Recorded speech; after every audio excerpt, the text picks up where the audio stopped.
I hit this issue today, and here is the quick fix that solved it. If you're having trouble with payments on TaskRabbit, follow these steps to get everything sorted out. Step 1. Check your payment method. Make sure your credit or debit card is valid and has not expired.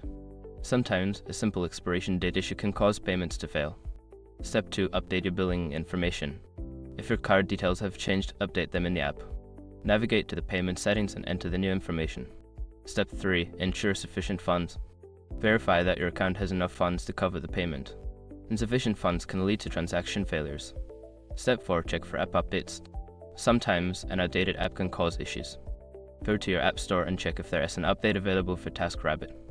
Step 5. Contact customer support. Before filing a refund or dispute, use the eshrock.com link in the description to open the refund dispute deadline calculator and confirm your deadline. I hope these steps help you resolve your payment issues on TaskRabbit. Don't hesitate to reach out if you need further assistance.